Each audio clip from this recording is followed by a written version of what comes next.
전에 그 공익 광고 중에서 그 맥주잔 하나가 거리를 이리저리 이제 질주를 하다가 이 사고를 내는 광고가 있었습니다. 음주운전을 경고하는 광고인데 술을 마시고 운전을 하는 것은 차가 살인 무기가 됩니다. 음주운전을 엄하게 처벌하는 윤창호법이 시행된 이후에 음주운전에 대한 경각심이 높아졌지만 음주운전 사고는 줄어들고 있지 않습니다. 주중에도 유명한 연예인 두 사람이 음주운전한 것이 드러나서 큰 물의를 일으켰습니다. 음주운전으로 매년 많은 사람들이 목숨을 잃거나 또 장애인이 되거나 가정이 파괴되는 일이 계속해서 일어나고 있습니다. 며칠 전에는 이 결혼을 앞둔 두 남녀가 술에 취해서 운전한 10대 차에 치여서 한 사람은 중태에 빠지고 한 사람은 목숨을 잃었습니다. 또 많지 않은 승객이 여자 택시 운전기사를 폭행하는 그런 사건도 있었습니다. 술은 각종 범죄들의 가장 주된 원인 중에 하나입니다. 이 범죄라는 것은 우발적으로 일어날 때가 많은데 술에 취함으로 자기도 모르게 범죄를 저지르는 겁니다. 그럼에도 술은 어느 곳에나 어느 자리에나 있습니다. 직장 회식 자리나 결혼식장이나 동문회나 학부모들이 모이는 자리나 대학생들 모임에 어디에나 있습니다. 세상 사람들은 술이 없으면 아무것도 안 되는 것처럼 술을 필수적인 것으로 여깁니다. 그런데 2000년 전 에베소 사람들도 술을 많이 마시고 또 술에 취했습니다. 일화가 있는데 그 알렉산더 대왕은 술을 즐겼고 또 술을 많이 마시는 대회도 열었는데 한 번은 이 30명이 술을 너무 마시다가 죽기도 했다고 합니다. 남자들 세계에서는 이 주량이 누가 더 세냐 이거에 따라서 남자다움으로 이렇게 인정을 받기도 합니다. 에베소 당시에도 모든 곳에 술이 있었고 모든 모임과 거래를 할 때 술이 함께 했습니다. 오늘날과 같습니다. 이 믿는 자들의 갈등이 여기에 있습니다. 사업이나 직장 생활을 하지 않으면 모르는데 사회생활을 하는데 남들은 다 술을 마시는데 그런 가운데서 마셔야 되나 말아야 되나 갈등이 이제 생깁니다. 그래서 복음을 아는 이방인들 중에서 이 믿음으로 의롭다 함을 받았는데 술 한잔 한다고 지옥 가겠느냐 이런 생각을 하는 자들도 있었습니다. 그러면서 술을 마시더라도 믿음을 잘 지키면 돼. 이제 그렇게 이제 생각을 합니다. 그래서 믿는 자들 중에서 술을 습관적으로 마시는 자들이 있었습니다. 그래서 이 바울은 디모데 전서에서 이 감독과 이 집사의 자격을 말하면서 술을 즐기지 않아야 된다고 말하고 있습니다. 오늘 말씀 에베소서에서는 술에 취하지 말라고 이제 합니다. 오늘 말씀은 이제 술에 취하지 말라 하는 것만 말하지 않습니다. 그 이상의 본질적인 것을 말씀합니다. 여기서 술 취하는 것은 옛사람의 특징을 말합니다. 그런데 그리스도인이 되어서도 여전히 옛사람의 모습으로 살아갈 수 있다는 겁니다. 이런 모습은 육신대로 사는 것이고 정욕과 욕심으로 사는 것이고 지혜 없는 자같이 사는 겁니다. 우리는 변화된 영광된 신분에 맞게 살아야 됩니다. 옛날에는 이 육에 속했고 세상을 쫓는 자지만 영광된 신분을 가졌어요. 예수님 믿으면서 하나님의 자녀가 되었고 이 거룩한 제사장이 되었습니다. 그 영광된 신분에 맞게 살아야 합니다. 지혜 있는 자같이 살아야 되고 성령으로 충만하게 살아야 합니다. 먼저 이 술 취하지 말라는 겁니다. 세상은 이 술을 마시도록 권하고 취하도록 마시게 합니다. 드라마나 영화나 어디를 봐도 술을 마시는 장면이 나오고 참 멋있게 아름답게 이렇게 그렇게 이제 표현이 됩니다. 이 참이슬 이제 광고에 보면 예쁜 여자 탤런트가 술을 마시라고 권하고 이 맥주 광고를 하는 걸 보면 젊은 남녀들이 맥주를 마시면서 얼마나 즐거워하고 행복해하는지 모릅니다. 저렇게 맥주를 마시면 저렇게 행복해지는구나 이런 생각이 들 정도로 그렇게 참 그렇게 멋있게 광고를 합니다. 지금 맥주 이야기를 하니까 시원한 맥주가 생각나는 분이 있을지 모르겠습니다. 사람들이 왜 술을 마십니까? 즐거우니까 즐거움을 더하기 위해서 마시고 슬프니까 슬픔을 잊기 위해서 마십니다.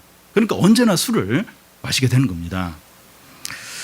여러분, 이 술이 각성제입니까? 억제제입니까? 이 각성제라고 하는 것은 정신을 맑게 하고 또 생각을 분명하게 하고 판단을 잘하게 도와주는 것을 말합니다.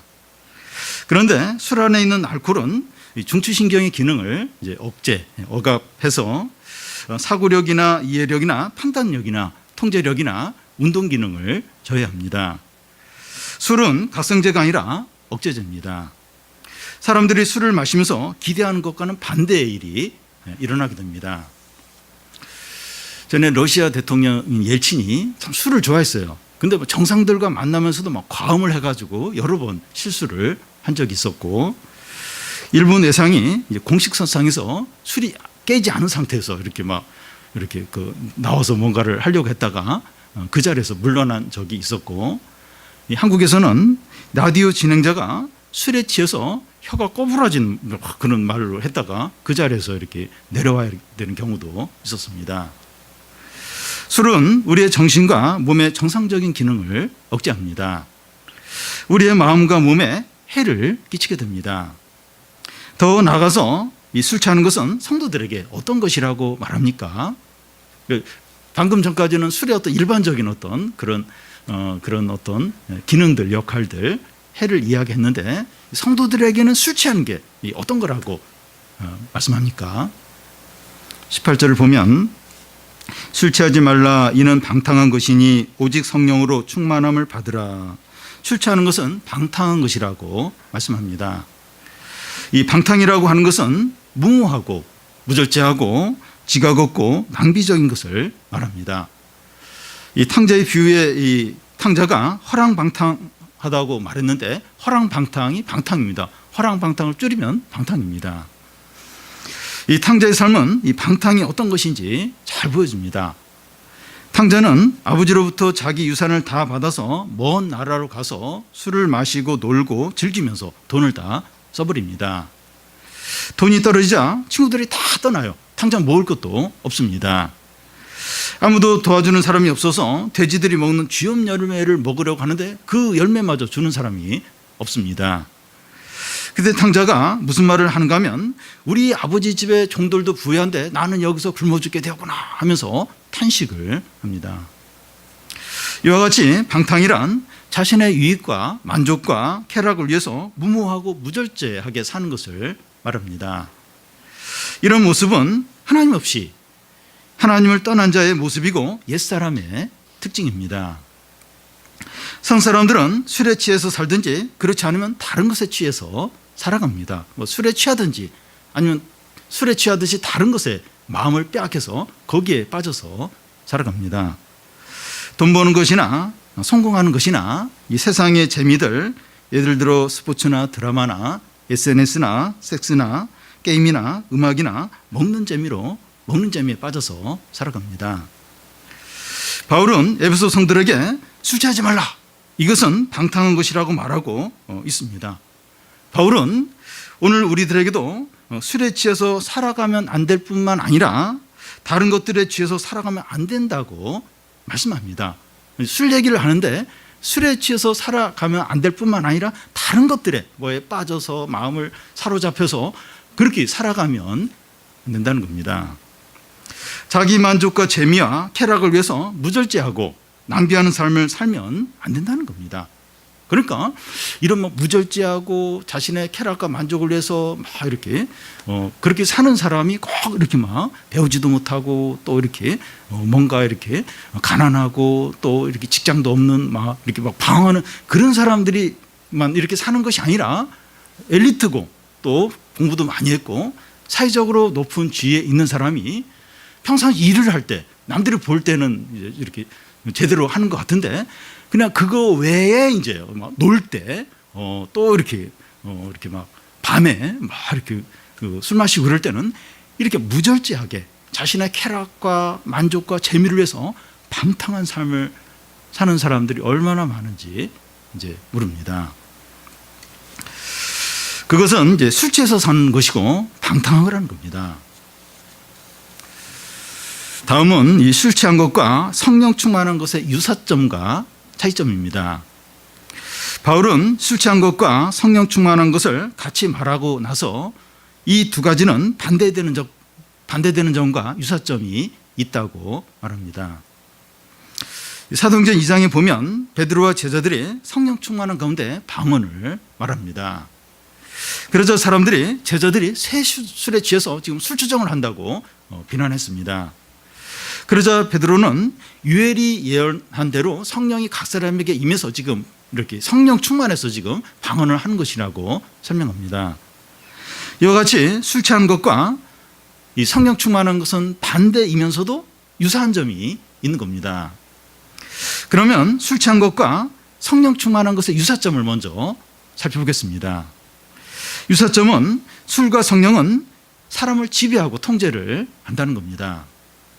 어떤 사람이 술을 마시게 되면 말이 없던 사람이 말이 막 많아지고, 또 겁이 많던 사람이 겁이 없어지고, 또 이 온순하던 사람이 과격해지고, 또 맨정신으로는 하지 못할 말들을 술 기운에 말하기도 합니다. 평상시에는 점잖은 사람이 술을 마시기만 하면 망나니가 되는 사람도 있고, 어떤 사람은 술만 마시면 회사의 비밀을 아무에게나 다 털어놔요. 그래서 그런 그 약점이 이제 있는 그 직원을 아는 사람은 술을 자꾸 먹여요. 그래서 회사의 비밀을 자꾸 이야기하도록 이제 그렇게 하는 경우도 있고, 어떤 사람은 술만 마시면 슬픈 기억을 떠오르면서 막 우는 사람도 있습니다. 술이 들어가면 사람이 달라집니다. 이와 같이 성령도 사람을 지배하고 통제하는 기능이 있습니다. 아이들이나 어른이나 성령 충만하면 사람이 달라져요. 이 청소년 캠프에서 보면 교회에서는 이제 찬양 안 하던 애가 캠프에 와서 막 이렇게 온몸으로 막 율동도 하고 크게 찬양을 하는 그런 경우가 있습니다. 부모가 말하지 않아도 알아서 열심히 공부하고, 이제 아침에 일찍 일어나고, 또 부모에게 순종을 잘합니다. 그러니까 이 캠프 갔다 와서 은혜를 받으면 길면 일주일, 짧으면 일주일, 길면 한 달, 그 이상으로 이제 가는데, 갔다 와서 애가 뭐 이렇게 공부하는 얘기도 하는데 막 공부하고, 아침에 또 일찍 일어나고, 심부름하면 막 이제 가서 하고, 애가 계속 그랬으면 좋겠는데 싶은데 그게 좀 짧아서 이제 문제입니다. 성령은 이와 같이 사람을 지배하고 변화시킵니다. 성령은 겁쟁이를 용사로 바꾸고 두려움을 없앱니다. 사도행전에 보면 제자들이 전에는 두려워하는 겁쟁이들이었는데, 오순절날 성령 충만을 받은 이후에 대제사장들 앞에서 하나님의 말을 듣는 것보다 사람의 말을 듣는 게 더 합당한지 생각하라, 뭐 이렇게 담대하게 이야기를 하고, 또 채찍질을 당하고 나서도 기뻐하고, 죽음의 위협 앞에서도 조금도 위축이 되지 않습니다. 그러니까 그 예수님과 함께 있을 때 제자들하고 예수님이 그 죽으시고 승천하시고 성령이 임한 그 이후에 사도행전에 나오는 제자들하고 전혀 달라요. 겁쟁이들이 막 믿음의 용사들로 다 바뀌어 있는 것을 이제 볼 수 있습니다.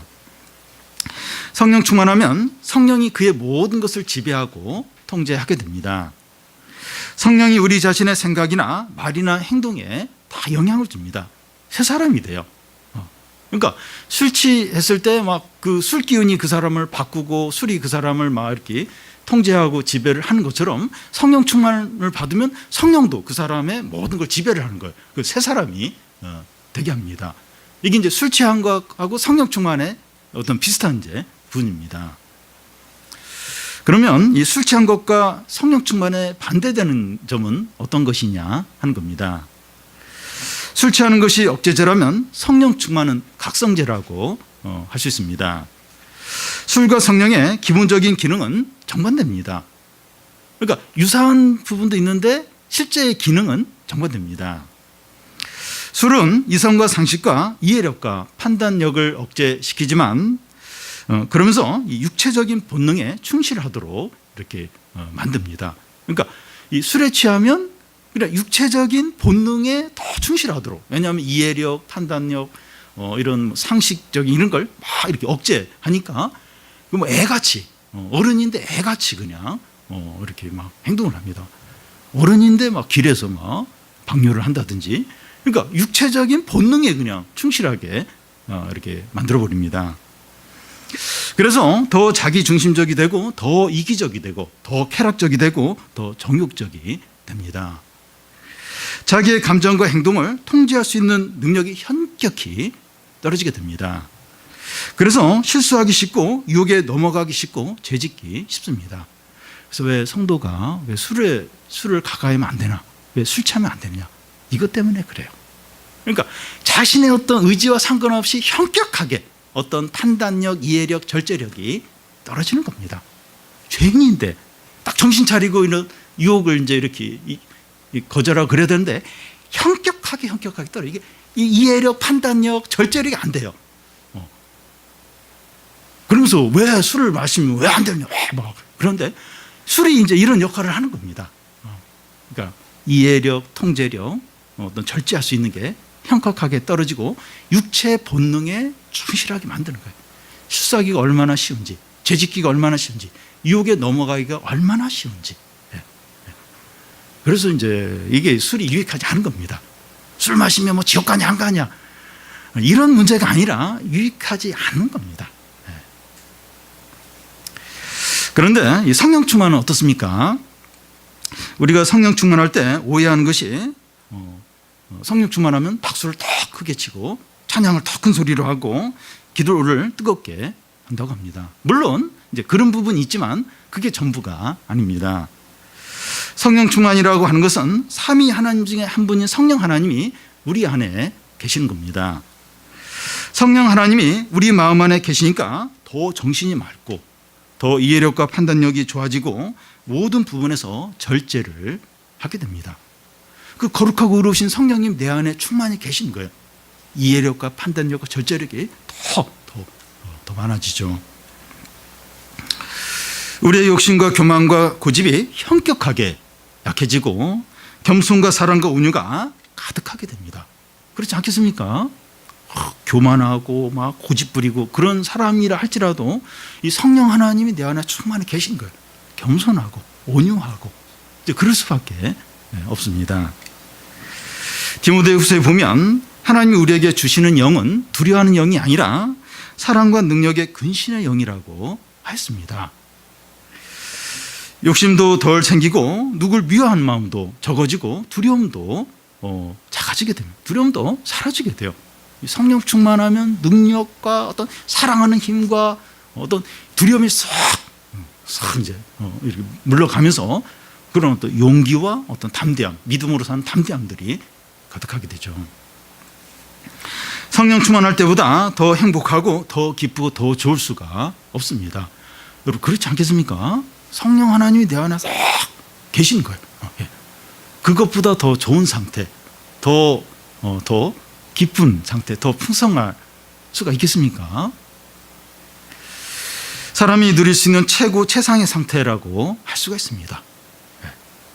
그렇지 않겠습니까? 이 성령의 하나님이 내 안에 다 계셔서 내 생각과 의지와 내 삶을 다 주관하시면 그것보다 더 좋은, 더 최상의, 더 아름다운 상태가 있을 수 있겠습니까? 더 나아가서 성령 충만할 때 나타나는 것이 어떤 것들입니까? 19절부터 21절까지 우리 한 절씩 교대로 읽겠습니다. 시와 찬송과 신령한 노래들로 서로 화답하며 너희의 마음으로 주께 노래하며 찬송하며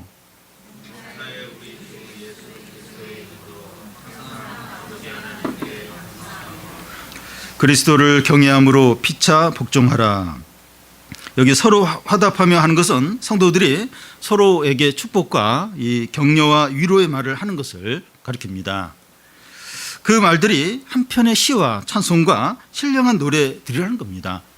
그러니까 성도들의 대화가 이제 그렇게 해야 된다는 거예요. 시와 찬송과 한편의 시를 읊는 것처럼 그렇게 이제 돼야 한다는 겁니다. 그러니까 막 연애할 때, 막 남녀가 사랑할 때는 시가 나와요. 어떻게 그런 표현이 나오는지 모르겠어요. 그 정도로 막 사랑에 빠져 있을 때는 막 그런 막 놀라운 어떤 막 그런 말들, 어떤 표현들이 나오게 되는데 성도들의 대화가 그렇다는 거예요.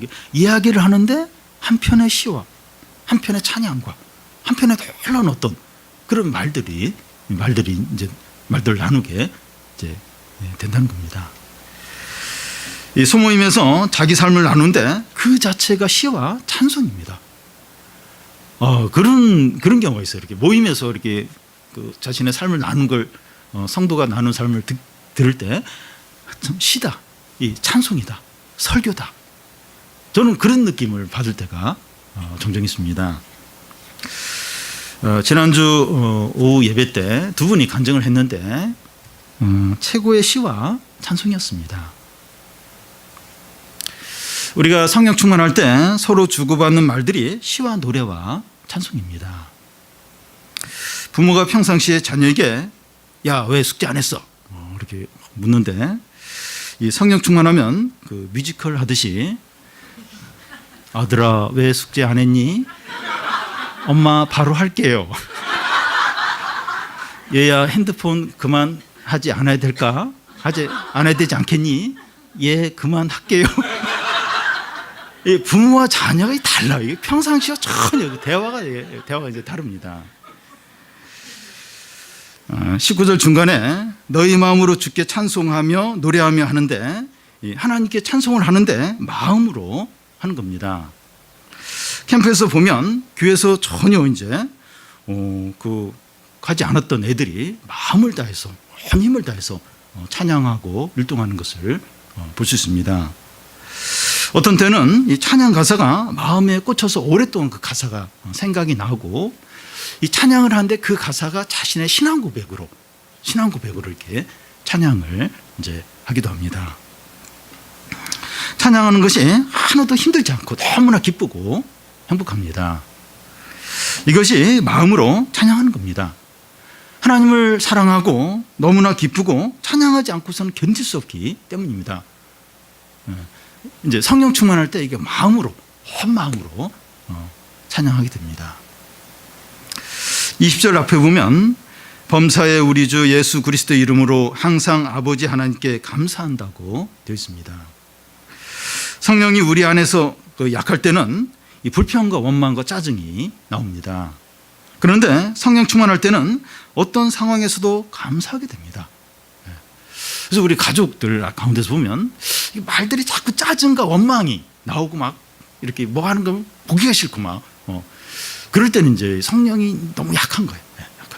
그러니까 성령이 이제 충만치 못할 때는 그래요. 누굴 봐도 막 무슨 말을 들어 자꾸 짜증이 나고 믿게 됩니다. 근데 성령 충만할 때는 그렇지가 않죠.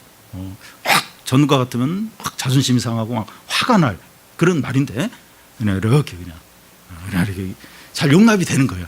그냥 잘 받아주는 그런 마음이 되는 거죠.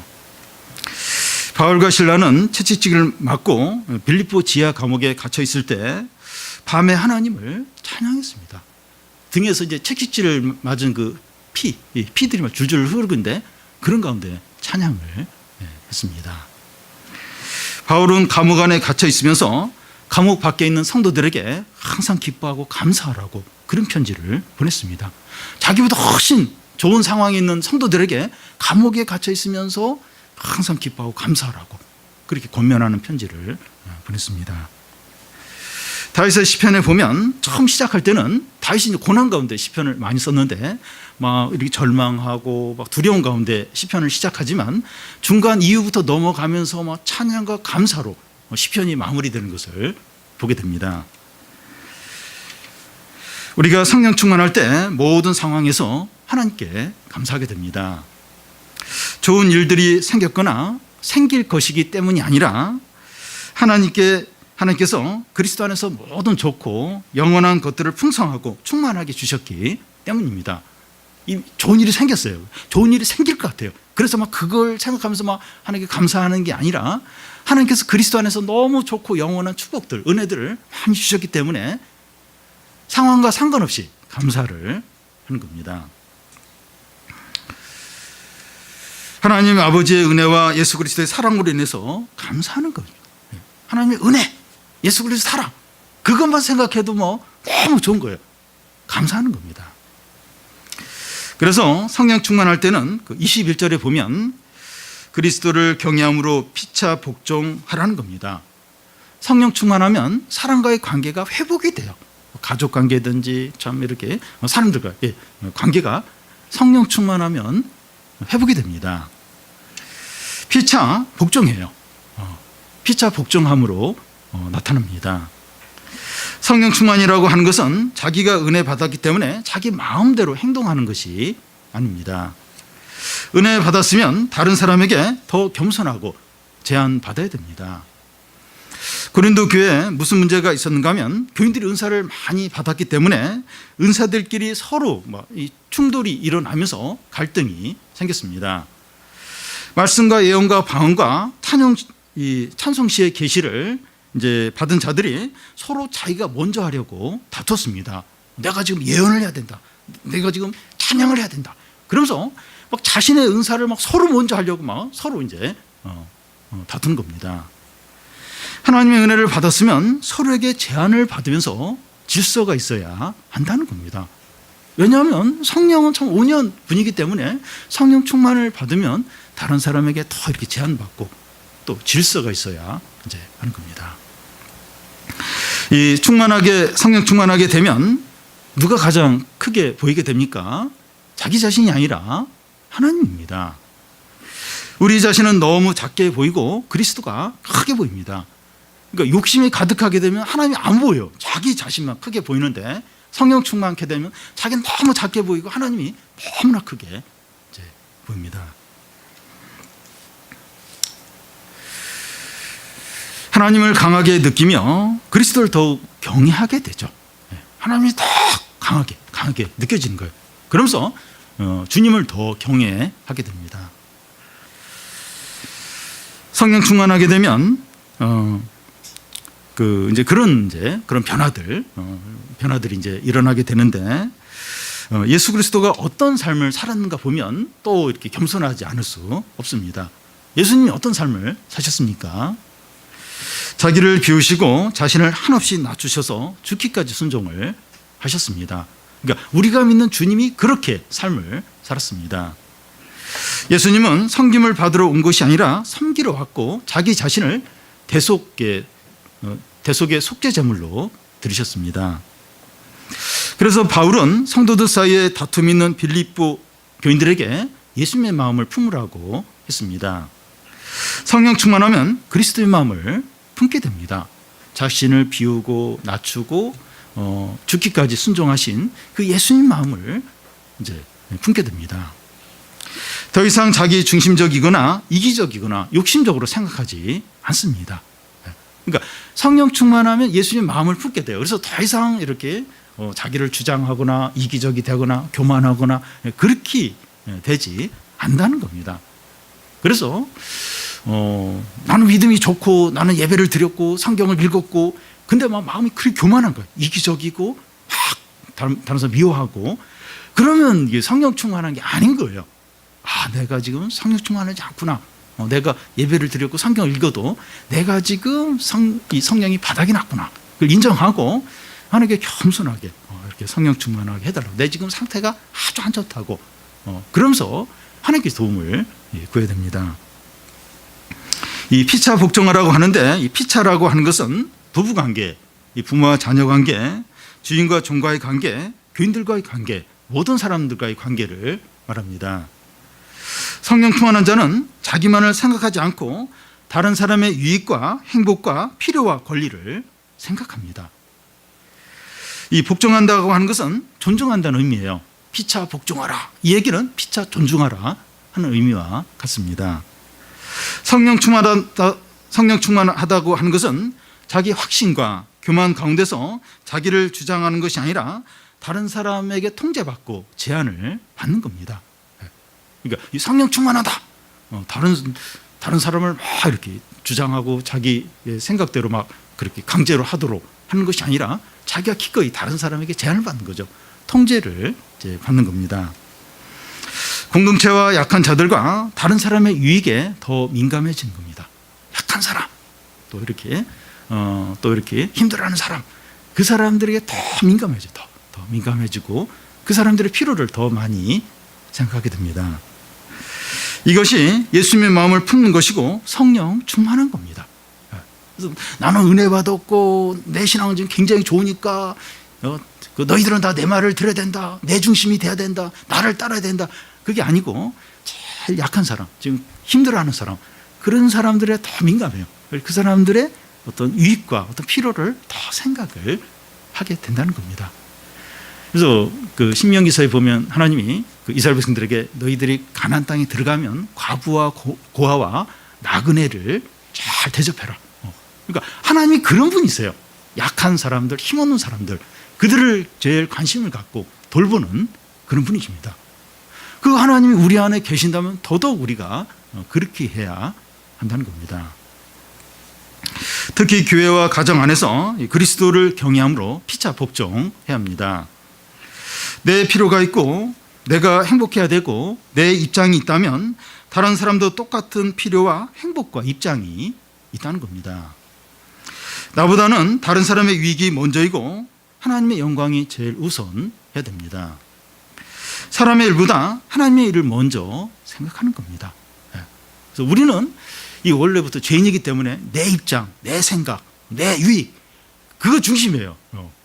거기서부터 출발합니다. 근데 성령 충만케 되면 내 입장도 있는데 다른 사람 입장, 내 필요도 있는데 다른 사람 필요, 내 유익도 있는데 다른 사람 유익, 다른 사람의 걸 먼저 이렇게 생각을 하게 된다는 겁니다. 그러니까 이 사람의 일보다도 하나님의 일을 먼저 생각하는 겁니다. 그러면 우리가 성령 충만을 받으려면 어떻게 됩니까? 그러니까 내 상태를 보면 이렇게 성령 충만하지 않은 것 같아요. 그래서 성령 충만하려면 어떻게 됩니까? 우리가 예수님을 믿을 때 성령이 우리 안에 거하십니다. 그러니까 예수님을 믿을 때 성령이 우리 안에 딱 거해요. 예수님. 그러니까 성령이 안 계시면 그리스도인이 아니죠. 그러니까 예수님 믿는 자들은 성령이 그 안에 거합니다. 그런데 성령으로 충만함을 받으라고 하십니다. 아니 이미 성령이 있는데 성령 충만함을 받으라고 이제 하는 겁니다.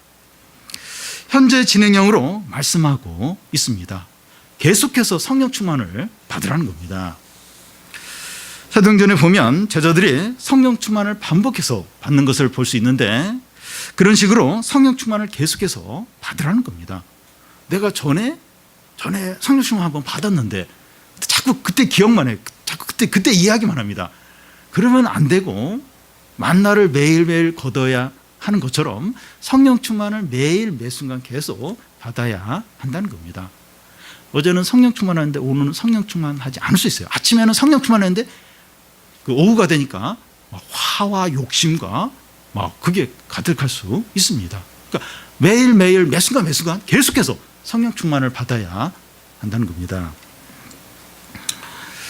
제자들이 다 함께 모였을 때 말씀이 선포되고 다 함께 기도를 할 때 거기에 모인 사람들에게 성령이 충만하게 임하는 것을 볼 수 있습니다.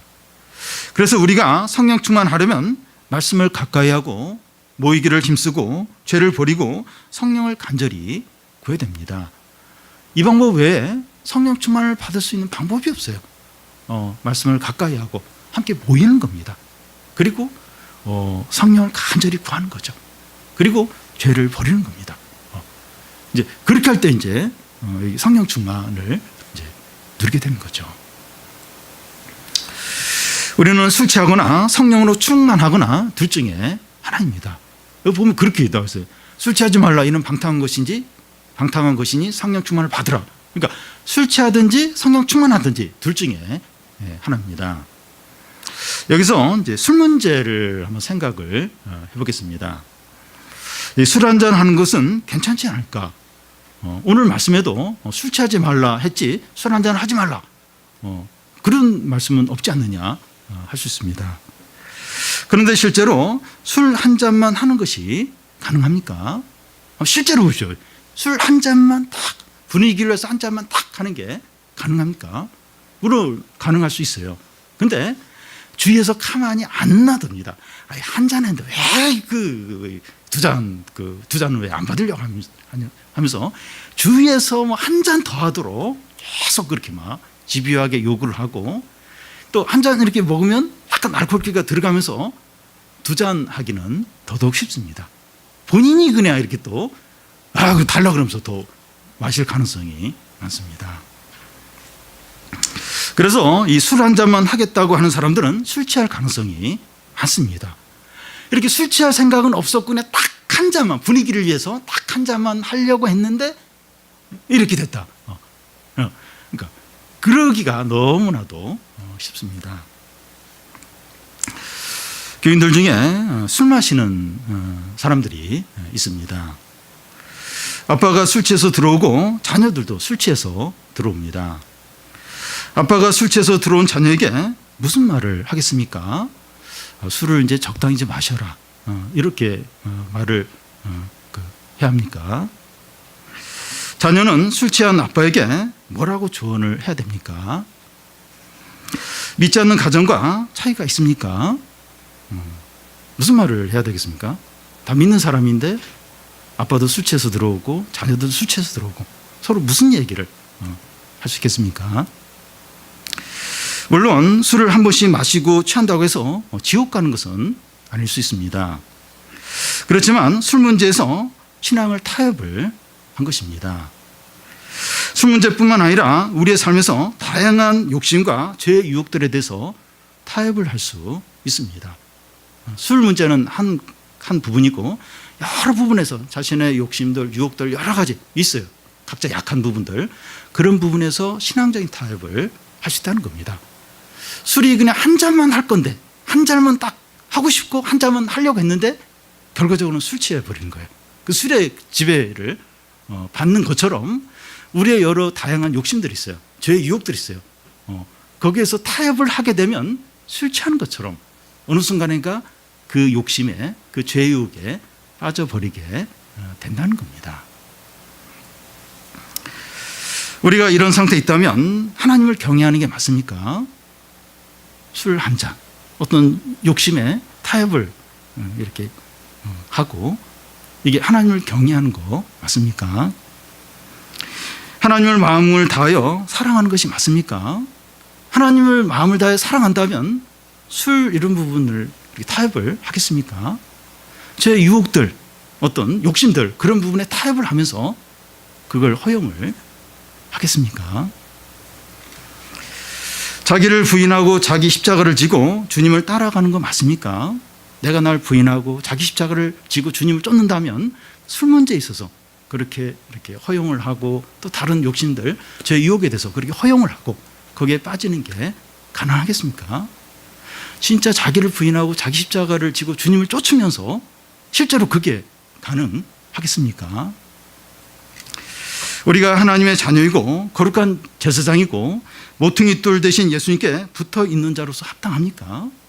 거룩한 제사장이고 하나님의 자녀이고 그 보배로운 산돌이신 모퉁이 돌 대신 예수 그리스도에게 붙어 있는 게 이제 그리스도인인데 붙어 있으면서 그 모퉁이 돌에 붙어 있으면서 술을 허용하고 여러 욕심들을 허용하고 죄의 유혹에 빠지는 것이 가능하겠습니까?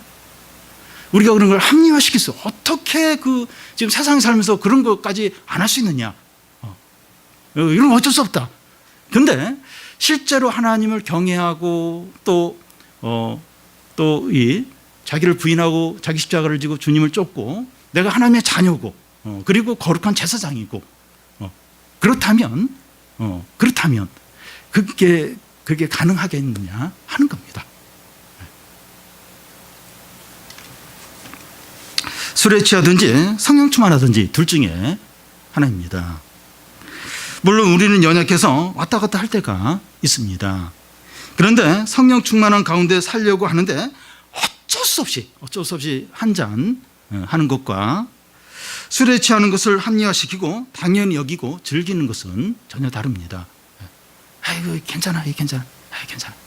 그리고 습관적으로 이건 전혀 다른 차원. 그러니까 이렇게 연약해가지고 이제 이렇게 어떤 제 욕심에 한 번씩 빠지고 욕심으로 행하고 어쩔 수 없이 원치 않는데 이렇게 도저히 어떻게 할 수 없어가지고 한잔 하고 이런 것과 그냥 이렇게 습관적으로 그걸 즐기고 이거하고는 전혀 다른 차원입니다. 우리는 이 자기의 만족과 쾌락을 위해서 방탕하게 살든지 서로 격려하고 하나님을 찬양하고 서로에게 복종하며 살든지 둘 중에 하나입니다. 우리는 더 이상 지혜 없는 자같이 살면 안 되고 지혜 있는 자같이 살아야 됩니다. 더 이상 술 취하여 방탕하게 살지 말고 성령 충만하게 살아야 됩니다. 그러니까 좀 분명해요. 이게. 그러니까 꼭 술 문제뿐만 아니라 이런 여러 죄의 유혹과 또 욕심에 이 정도는 괜찮겠지나 이렇게 타협을 하면 술 한잔 하려고 했는데 막 술 취하는 것처럼 그 죄의 욕심과 유혹에 빠져든다는 겁니다. 그렇게 살든지 아니면 성령 충만하게 살든지 둘 중에 하나라는 겁니다. 어떻게 살아야 되는가? 그래서 신앙생활을 적당히 할 수가 없어요. 신앙생활을 분명히 해야 됩니다. 욕을 먹고 또 비난을 받고 많은 걸 잃어버린다 할지라도 이 성령 충만한 그 삶을 살든지 아니면 그냥 이렇게 계속 이렇게 용납하고 타협하면서 계속 이렇게 술 취하듯이 죄와 욕심에 빠져서 살아가든지 둘 중에 하나인 겁니다. 그래서 여기 우리가 읽은 말씀처럼 술 취하지 마라. 이는 방탕한 것이니 성령 충만을 받으라. 술 취하는 건 안 된다는 거예요. 성령 충만을 받아야 한다는 거예요. 딱 하나로 딱 주님 한 분으로 만족하고 살아야 된다는 겁니다. 그래서 주님이 자기를 부인하고 자기 십자가를 지고 나를 쫓을지니라. 그러니까 여지가 없어요. 여지가. 뭐 이렇게 타협의 여지가 없습니다. 너 자신을 죽이고 너 자신을 부인하고 자기 십자가를 이 술 문제나 여러 유혹을 거절할 때 얼마나 참 이렇게 불이익이 많아요. 얼마나 이렇게 왕따를 당하고 손해를 보고 근데 그렇게 하라는 거예요. 그렇게 하고 성령 충만을 받으라고 그렇게 말씀합니다. 우리 모든 성도들이 성령 충만하여 하나님을 온 마음으로 찬양하고 서로에 대해서 섬기고 사랑하고 복종하는 복된 삶을 다 사시기를 바랍니다.